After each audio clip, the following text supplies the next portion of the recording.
Hello മക്കളെ, അപ്പൊ നമ്മള് 18th century പൊളിറ്റിക്കൽ ഫോർമേഷൻസ് എന്ന് പറയുന്ന ചാപ്റ്റർ ആയിരുന്നു പഠിച്ചുകൊണ്ടിരിക്കുന്നത്. ഈ ചാപ്റ്ററിനകത്ത് നമ്മൾ മുഗൾ എംപയറിനെ പറ്റി പഠിച്ചു അല്ലെ. അതിനുശേഷം നമ്മൾ അവധ്, ബംഗാൾ, ഹൈദരാബാദ് നോക്കി, സിഖ് പറഞ്ഞു അല്ലെ. സിഖ് വരെയാണ് നമ്മൾ പറഞ്ഞു നിർത്തിയിട്ടുള്ളത്. നമ്മൾ നെക്സ്റ്റ് നോക്കാൻ പോകുന്നത് that is Marathas. Okay, Marathas. The Maratha kingdom was another powerful regional kingdom to arise out of sustained opposition to Mughal rule. Okay, അപ്പം മുഗൾ റൂളിന് against ആയിട്ട് വരുന്ന നെക്സ്റ്റ് ഒരു കിങ്ഡം ആണ് that is Maratha kingdom. So the Maratha kingdom was another powerful regional kingdom to rise out of a sustained opposition to Mughal rule. Shivaji carved out a stable kingdom with the support of powerful warrior families, groups of highly mobile peasant pastoralists provided the backbone of the Maratha army. Shivaji used these forces to challenge Mughals in the peninsula. അപ്പം ശിവാജിക്ക് ഉള്ള ഒരു ശക്തി അല്ലെ, ഒത്തിരി കാര്യങ്ങൾ അല്ലെ. Shivaji kingdom with the support of powerful warrior families and groups of highly mobile peasant pastoralists provided the backbone of the Maratha army. ഇത് വെച്ചിട്ടാണ് challenge the Mughals in the peninsula. Peninsulan Mughals-ന് against ആയിട്ട് ശിവാജി ലീഡ് ചെയ്തത് ഇങ്ങനെയായിരുന്നു. And after Shivaji's death, effective power in the Maratha state was widely wielded by the family of Chitpavan Brahmanas who served Shivaji's successors as Peshwa. Okay, Peshwa or principal ministers. അപ്പം ശിവാജിക്ക് ശേഷം പേഷ്വ ആയിട്ട് ചിത്പവൻ ബ്രാഹ്മണാസ് ആണ് വന്നിട്ടുള്ളത്. Pune became the capital of Maratha kingdom. Maratha kingdomത്തിന്റെ capital ആയിട്ട് ഏതാണ് select ആയിട്ടുള്ളത്? പൂനെയാണ് Maratha കിങ്ഡത്തിന്റെ capital. Under the Peshwas, the Marathas developed a very successful military organization. അല്ലെ, അപ്പം പേഷ്വ അല്ലെ, ശിവാജിക്ക് ശേഷം വന്നിട്ടുള്ളതാണ് ആ ഒരു ഓർഗനൈസേഷൻ. പേഷ്വ വന്നപ്പം അതിന്റെ കീഴിൽ ഒത്തിരി മിലിറ്ററി ഓർഗനൈസേഷൻ ഒക്കെ വളരെ സക്സസ്ഫുൾ ആയിരുന്നു. Their success lay in bypassing the fortified areas of the Mughals, by raiding cities and by engaging Mughal armies in areas where their supply lines and reinforcements could be easily disturbed. Between 1720 and 1761, the Maratha Empire expanded. എന്ത് ചെയ്തു? 1720 1761 കാലഘട്ടത്തില് Maratha Empire എന്ത് ചെയ്തു? Expand ചെയ്തു. It gradually chipped away at the authority of the Mughal Empire. അല്ലെ, Mughal Empire already എന്ത് ചെയ്യാണ്? കുറച്ച് ഭയങ്കര ക്രൈസിസിലൊക്കെ ഇങ്ങനെ പെട്ടിരിക്കുകയാണ്. അവിടെയാണ് എന്ത് ചെയ്യുന്നത്? മറാത്ത എംപയർ ഇങ്ങനെ കൂടി വരുന്നത്, എക്സ്പാൻഡ് ആയി വരുന്നത്. Malwa and Gujarat were seized from the Mughals by the 1720s. By the 1730s, the Maratha king was recognized as, ഇത് ഇമ്പോർട്ടന്റ് ആണ്, Malwa and Gujarat were seized from the Mughals by the 1720s. By the 1730s, the Maratha king was recognized as the overlord of the entire Deccan Peninsula. He possessed the right to levy chauth and sardeshmukhi in the entire region. After raiding Delhi in 1737, the frontiers of Maratha domination expanded rapidly. വീണ്ടും ഈ Maratha domain എന്ത് ചെയ്യാണ്? Expand ചെയ്ത് പോവാണ് into Rajasthan and the Punjab in the north. നോർത്തില് Rajasthan, Punjab, into Bengal and Orissa in the east. ഈസ്റ്റില് ഒറീസയും ബംഗാളും, and into Karnataka and Tamil Nadu, Telugu countries in the south. അപ്പൊ നിങ്ങൾക്ക് correct നിങ്ങൾക്ക് മാപ്പിൽ നോക്കി അറിയാൻ പറ്റും അല്ലെ. നോർത്ത് ഭാഗം എന്ന് പറയുന്നത് ഇതാണ് ഈസ്റ്റ് ഭാഗം, ഇതാണ് വെസ്റ്റ് ഭാഗം, ഇതാണ് സൗത്ത് ഭാഗം. അപ്പം Rajasthan and Punjab into the north അല്ലെ. പഞ്ചാബ് രാജസ്ഥാൻ എന്നൊക്കെ പറയുന്നത് ഈ ഒരു ഏരിയയിലായിട്ടാണ് വരുന്നത്. അപ്പം ഈ ഒരു സ്ഥലം എന്ത് ചെയ്തു, എക്സ്പാൻഡ് ചെയ്തു. പിന്നെ ഒറീസ ബംഗാൾ, ഈസ്റ്റിലേക്കുള്ള ഒറീസ ബംഗാൾ. താഴെ സൗത്തിൽ ആരാണുള്ളത്? Karnataka and Tamil Nadu and Telugu countries ഇവിടെ താഴെ ഭാഗം. അങ്ങനെ എന്ത് ചെയ്യാണ്, മൊത്തത്തില് എക്സ്പാൻഡ് ചെയ്യാണ് ചെയ്യുന്നത്. These were not formally included in the Maratha Empire but were made to pay tribute as a way of accepting Maratha sovereignty അല്ലെ. അപ്പം അവിടെ ഒരു മറാത്ത സോവറിനിറ്റി അപ്രൂവ് ആവുന്ന രീതിയിലുള്ള മൂവ്മെന്റ്സ് ആണ് ഇവിടെ കാണാൻ വേണ്ടി നമുക്ക് കാണുന്നത് അല്ലെ. ഒരു വലിയൊരു പോർഷൻ തന്നെ അവർ കംപ്ലീറ്റ് ആയിട്ട് എന്താണ് പറയാ, these were not formally included in the Maratha empire. Maratha എംപയറിൽ അവര് ഫോർമൽ മറാത്ത എംപയറിനകത്ത് ഇൻക്ലൂഡ് ആക്കാൻ പറ്റിയിട്ടില്ലെങ്കിൽ പോലും but were made a pay tribute as a way of accepting Maratha sovereignty. Expansion brought enormous resources, but it came at cheap price. These military campaigns also made other rulers hostile towards the Marathas. As a result, they were not inclined to support the Marathas during the Third Battle of Panipat. Upon Third Battle of Panipat in 1761, alongside endless military campaigns, Marathas developed an effective administrative system as well. Okay, അപ്പൊ ബാക്കി countries ഒന്നും മറാത്തനെ അത്ര third പാനിപ്പത്തിൽ അത്ര support ചെയ്തിട്ടൊന്നും ഉണ്ടായിരുന്നില്ല. Along side endless military campaigns the Marathas developed an effective administrative system as well.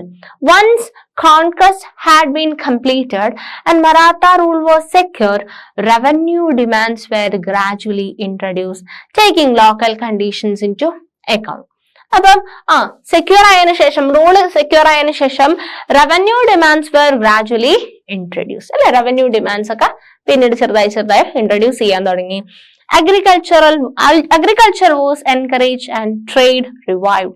This allowed Maratha chiefs, അവരെന്താ പറയാ, sardars like Scindia of Gwalior, Gaekwad of Baroda and Barnsley of Nagpur resources to raise powerful armies.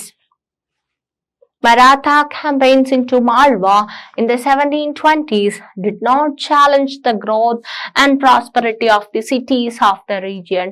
Ujjain expanded under Scindia's patronage and Indore under Hoka's. By all accounts, these cities were large and prosperous and functioned as important commercial and cultural centers. അപ്പം മൊത്തത്തിലുള്ള ഒരു എക്സ്പാൻഷനും ഗ്രോത്തും കാര്യങ്ങളുമാണ് നമ്മൾ പറയുന്നത്. എന്താണ്, agriculture ഒക്കെ encourage ചെയ്തു, അതിനുശേഷം സർദാസ് പോലെയുള്ള ആൾക്കാരെ അപ്പോയിന്റ് ചെയ്തു. ആൻഡ് അവിടെ ആരൊക്കെയായിരുന്നു?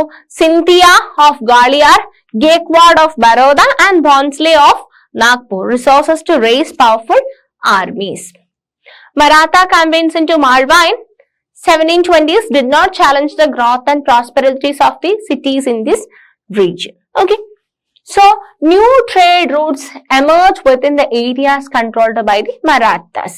അവിടെ മറാത്താസില് ഫാമേഴ്സ്, അതിന്റെ റവന്യൂ കളക്ഷൻ, അങ്ങനെ എന്താണ് അവിടെ ഒരു ട്രേഡ് എന്നുള്ള രീതിയിൽ അല്ലെ ഒത്തിരി ഗ്രോത്തായി വരുന്ന സമയത്ത് എന്താണ് അവിടെ ഒരു ട്രേഡിങ്ങിനുള്ള ഒരു ചാൻസ് കൂടാണ്. പുതിയ ട്രേഡ് റൂട്ടൊക്കെ അവിടെ എമേർജ് ചെയ്തു. Silk produced in the Chanderi region now found a new outlet in Poona, the Marathas capital. മറാത്തയുടെ ക്യാപിറ്റൽ ആയിട്ടുള്ള പൂനെയില് എന്താണ് സിൽക്ക് അല്ലെ. സിൽക്ക്, നമ്മുടെ ഇന്ത്യൻ സിൽക്ക് വളരെ ഫേമസ് ആണ്. The silk produced in the Chanderi region now found a new outlet in Pune, the Maratha capital. Burhanpur, which had earlier participated in the trade between Agra and Surat, now expanded its hinterland to include Pune and Nagpur in the south and Lucknow and Allahabad in the east.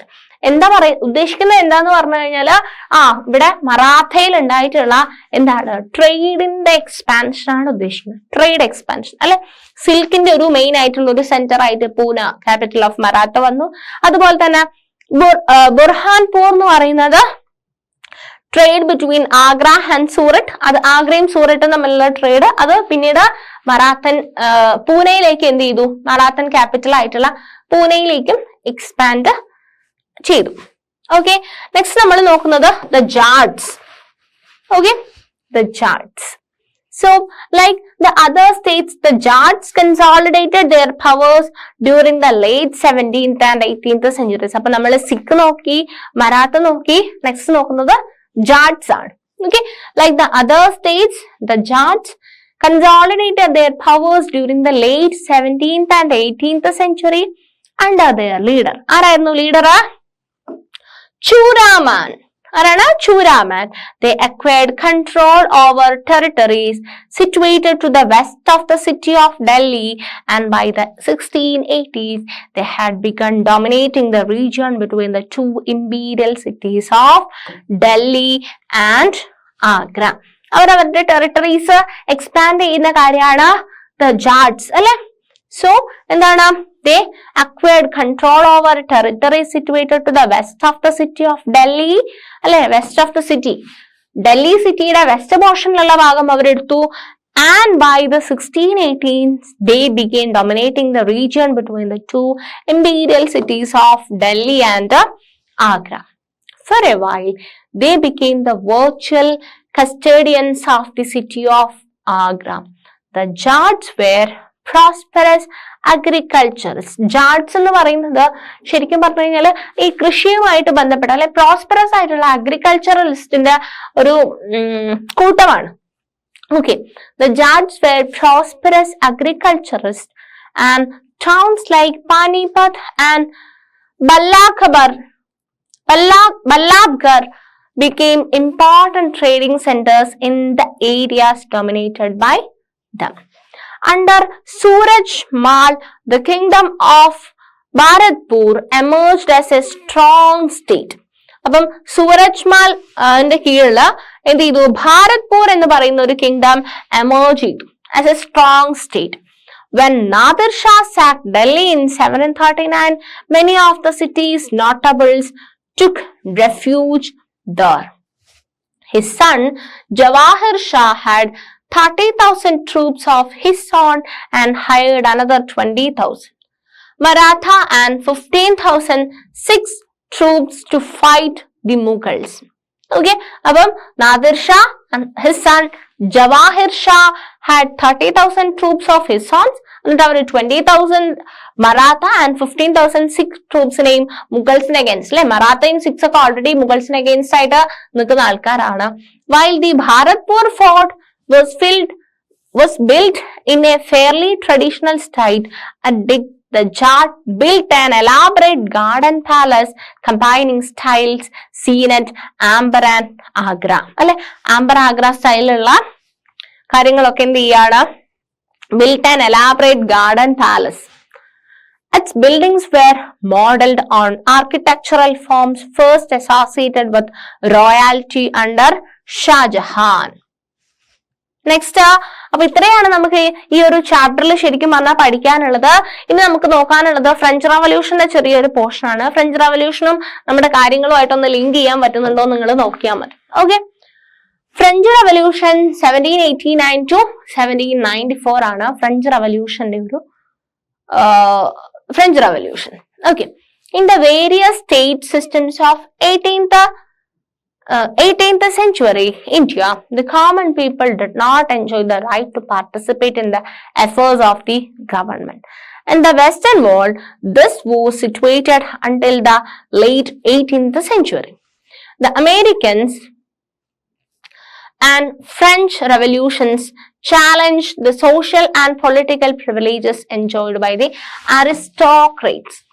Aristocrats എന്ന് പറയുന്ന വിഭാഗം അല്ലെ, അതൊരു category ആൾക്കാര് എന്ത് ചെയ്തിട്ടുണ്ടായിരുന്നു? Enjoy ചെയ്തിട്ടുള്ള social പ്രിവിലേജസിനെ challenge ചെയ്തുകൊണ്ടുള്ള കാര്യങ്ങളായിരുന്നു അമേരിക്കൻ ആൻഡ് ഫ്രഞ്ച് റവല്യൂഷനിൽ included ആയിട്ടുണ്ടായിരുന്നത്.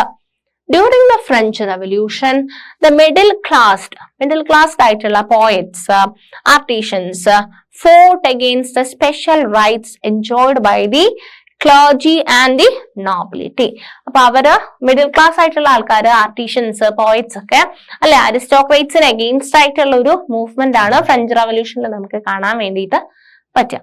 They believe that no group in society should have privileges based on birth. അല്ലെ, അരിസ്റ്റോക്രേറ്റ്സിൽ വരുന്ന എന്തുകൊണ്ടാണ് അല്ലെ, അവര് ജനിച്ചു അല്ലെ. അപ്പൊ നമ്മൾ പറയാണ് രാജകുടുംബത്തിൽ ജനിക്കുന്ന ആൾക്കാരും രാജാക്കന്മാരായിട്ട് അങ്ങ് പോവാന്ന് അറിയില്ലേ. സോ അതുപോലെ തന്നെ അരിസ്റ്റോക്രേറ്റ്സ് അവരുടെ ബർത്ത് കാരണമുള്ള റൈറ്റ് ആണ് അവർക്ക് കിട്ടുന്നത്, അതിലല്ല കാര്യം. അതുപോലെ തന്നെ rather people's social position must depend on merit. അല്ലെ, ആൾക്കാരുടെ സോഷ്യൽ പൊസിഷൻ എന്തിനെ ഡിപ്പെൻഡ് ചെയ്യണം എന്നാ പറയുന്നത്? അവരുടെ സ്കില്ലിനെ ഡിപ്പെൻഡ് ചെയ്യണം, അല്ലെങ്കിൽ ഡിപ്പെൻഡ് ഓൺ മെറിറ്റ് ബേസ്ഡ് ആയിരിക്കണം. Philosophers of the French Revolution suggested that there be equal rights and opportunities for all. എല്ലാ ആൾക്കാർക്കും ഈക്വൽ ആയിട്ടുള്ള ഓപ്പർച്യൂണിറ്റീസ് കിട്ടണം അല്ലെ, അത് ശരിയായിട്ടുള്ള ഒരു കാര്യമാണ് അല്ലെ. They also held that the authority of the government should come from the people, who must possess the right to participate in its affairs. Movements such as French and American revolutions gradually transformed the subjects into citizens. The idea of citizenship, nation state and democratic rights took root in India from the late 19th century. So ഇത്രയാണ് നമുക്ക് ഈ ഒരു ചാപ്റ്ററിൽ പഠിക്കാനുള്ളത്. നമ്മൾ last സെഷനിൽ എന്തൊക്കെ കാര്യങ്ങളായിരുന്നു പഠിച്ചിട്ടുണ്ടായിരുന്നത്? 18th സെഞ്ചുറി പൊളിറ്റിക്കൽ ഫോർമേഷൻസ് എന്ന് പറയുന്ന നമ്മുടെ ചാപ്റ്ററിൽ മറാത്താസിനെ പറ്റി പഠിച്ചു അല്ലെ. മറാത്താസ് അവരുടെ കിങ്ഡം അല്ലെങ്കിൽ അവരുടെ ഏരിയ എക്സ്പാൻഡ് ചെയ്തത്, ശിവാജിയെ പറ്റി പറഞ്ഞു. അതിനുശേഷം ആരായിരുന്നു? Maratha state was wielded by the family of Chitpavan Brahmanas അല്ലെ. പേഷ്വ എന്ന് പറയുന്ന ആൾക്കാരല്ലേ. എങ്ങനെയാണ് അത് എംപയർ ചെയ്തത്? മുഗളിന് എഗെയിൻസ്റ്റ് ആയിട്ട് എങ്ങനെയാണ് ചെയ്തിട്ടുണ്ടായിരുന്നത്, അല്ലെങ്കിൽ അവരെങ്ങനെയാണ് അവരുടെ ടെറിട്ടറി എക്സ്പാൻഡ് ചെയ്യാൻ പറ്റിയത്. പിന്നെ നമ്മൾ ജാട്സിനെ പറ്റി പറഞ്ഞു, ഫ്രഞ്ച് റവല്യൂഷനും പറഞ്ഞു. സോ ഇത്രയാണ് നമ്മൾ ഈ ഒരു സെഷനിൽ നമ്മൾ ഡിസ്കസ് ചെയ്തിട്ടുണ്ടായിരുന്നത്. അപ്പൊ നമ്മൾ ഈ ഒരു ചാപ്റ്ററിൽ എന്താണ് 18th സെഞ്ചുറി പൊളിറ്റിക്കൽ ഫോർമേഷൻ എന്ന് പറയുന്ന ചാപ്റ്ററിൽ ഇതിനകത്ത് നമ്മൾ എന്തൊക്കെ കാര്യങ്ങളാണ് മക്കളെ പഠിച്ചത്? നമ്മള് ഫസ്റ്റ് പൊളിറ്റിക്കൽ ഫോർമേഷൻസ്, ഡിഫറെന്റ് ആയിട്ടുള്ള മുഗൾ എംപയറിനെ പറ്റി പറഞ്ഞു, ജഹാംഗീറിനൊക്കെ നമ്മൾ പറഞ്ഞു അല്ല, ഔറംഗസേബ് അല്ലെ, ജഹാംഗീർ നമ്മൾ പറഞ്ഞില്ല. ഔറംഗസേബിനെ പറ്റി നമ്മൾ പറഞ്ഞു, ഔറംഗസേബ്. അതിനുശേഷം നമ്മൾ ആരെയാണ് പറഞ്ഞത്? നമ്മൾ മെയിൻ ആയിട്ട് അവധ്, അതുപോലെ തന്നെ ബംഗാള്, ഹൈദരാബാദ് പറഞ്ഞു, മറാത്ത, സിഖ്, മറാത്ത, അതുപോലെ തന്നെ ജാട്സ് ഒക്കെ എങ്ങനെയാണ് അവരുടെ ടെറിട്ടറി എക്സ്പാൻഡ് ചെയ്തതെന്ന് നമ്മൾ പറഞ്ഞു. ലാസ്റ്റ് നമ്മള് ഫ്രഞ്ച് റവല്യൂഷനും കൂടെ പറഞ്ഞിട്ടാണ് ഈ ചാപ്റ്റർ വൈൻഡ് അപ്പ് ചെയ്തത്. ഈ ചാപ്റ്ററിന്റെ ഒരു പ്രത്യേകത എന്ന് പറയുന്നത് ഇത് ഒത്തിരി കാര്യങ്ങളുള്ള കാര്യങ്ങൾ അല്ലെ. നമ്മൾ ഇതിൽ ഒരുപാട് കാര്യങ്ങളുണ്ട്, നിങ്ങൾക്ക് അറിയാത്ത ഒത്തിരി കാര്യങ്ങൾ ഇതിന്റെ ഇടയിൽ നടക്കുന്നുണ്ട്. അപ്പം ഈ ഒരു ചാപ്റ്റർ നിങ്ങൾ ഇതിന്റെ ബേസ് പഠിച്ചു പോകുന്നതുകൊണ്ട് നിങ്ങൾക്ക് പല കാര്യങ്ങളും ചിലപ്പോൾ ലിങ്ക് ചെയ്യാൻ പറ്റുന്നുണ്ടാവില്ല. അപ്പൊ നിങ്ങൾ ഇമ്പോർട്ടന്റ് ആയിട്ടുള്ള ആൾക്കാര്, ഇമ്പോർട്ടന്റ് ആയിട്ടുള്ള സിസ്റ്റംസ് ഒക്കെ നിങ്ങൾ എന്ത് ചെയ്യുക, മനസ്സിലാക്കി. അപ്പൊ ജമീന്ദാരി അല്ലെങ്കിൽ ജാഗ്രതാരി എന്നൊക്കെ പറയുന്നത് എന്താണ് എന്നുള്ളത് അല്ലെ, ഒരു പൊസിഷൻ ആണ്. ഈ പറയുന്ന നവാബ് ആയിക്കോട്ടെ, അതൊക്കെ ഒരു പൊസിഷൻ ആണ്. ഓക്കെ, ഗവർണർ ഒക്കെ എന്ന് പറയുന്ന ഒരു പൊസിഷൻ ആണ് എന്നുള്ളത് നിങ്ങൾ മനസ്സിലാക്കി വെക്കുക. ഓരോ ആൾക്കാരും എങ്ങനെയാണ് ടെറിട്ടറീസ് എക്സ്പാൻഡ് ചെയ്തിട്ടുള്ളതെന്ന് മനസ്സിലാക്കുക. നമ്മൾ അന്നത്തെ ഒരു മാപ്പ് നമ്മൾ കണ്ടു അല്ലെ, നമ്മൾ ഇന്നത്തെ കാലഘട്ടത്തിലുള്ള ഒരു മാപ്പേ അല്ല, അന്ന് ഉണ്ടായിട്ടുള്ള ഒരു മാപ്പ് അല്ലെ. നോക്കി നിങ്ങൾ, ഇത്രയും വൈഡ് ആയിട്ടുള്ള ഒരു സ്ഥലമാണ് അല്ലെ ഈ എംപയറും കാര്യങ്ങളൊക്കെ വന്നിട്ടുള്ളത്. പിന്നീടാണ്, പിൽക്കാലത്താണ്, ഇവിടത്തെ കണ്ടോ, പിൽക്കാലത്താണ് ഇന്ത്യ എന്നുള്ള രീതിയിലേക്ക് ഒത്തിരി കാലം, പിന്നെ ഒരുപാട് കാലം കഴിഞ്ഞപ്പോഴാണ് ഇന്ത്യ എന്നുള്ള ഒരു കോൺസെപ്റ്റിലേക്ക് മാറിയിട്ടുള്ളത്. സോ ഇത്രയാണ് ഒരുപാട് അല്ലെ. ഓരോ സ്ഥലങ്ങളും നിങ്ങൾ നോക്കിയേ. ഹൈദരാബാദ് എന്ന് പറയുന്നത് ഈ ഒരു ഏരിയ ആണ്. ഗുജറാത്ത് കണ്ടോ നിങ്ങള്, ഡൽഹി ഇവിടെ ഉണ്ട്, ബംഗാൾ പ്രൊവിൻസ് ഇവിടെ വരുന്നുണ്ട്, അവധ് കണ്ടോ ഇവിടെയാണ് അവധ് വരുന്നത്. ഓക്കെ, സോ ഇങ്ങനെ ഇതാണ്. ഇവിടെ നിന്നൊക്കെയാണ് എന്ത് ചെയ്യുന്നത്, അങ്ങോട്ടും അങ്ങോട്ടും. മറാത്താസ് കണ്ടോ, അത് മറാത്താസ്, ഇവിടെ മറാത്താസ് ഉണ്ട്. അപ്പം എന്ത് ചെയ്യാണ്, ഇവിടുന്ന് മറാത്താസ് ഇവിടേക്കും അവിടേക്കും ഒക്കെ എക്സ്പാൻഡ് ആവുന്നുണ്ട്. എല്ലാ ആൾക്കാരും അവിടെ അവരവരെ നിന്നിട്ട് എക്സ്പാൻഡ് ചെയ്ത് പോകാനുള്ളൊരു കാര്യങ്ങളാണ് നമ്മൾ ഈ ഒരു ചാപ്റ്ററിൽ നമ്മൾ കണ്ടിട്ടുള്ളത്. സോ ഇത്രയാണ് നമുക്ക് ഈ ഒരു ചാപ്റ്ററിൽ പഠിക്കാനുള്ളത്. So thank you.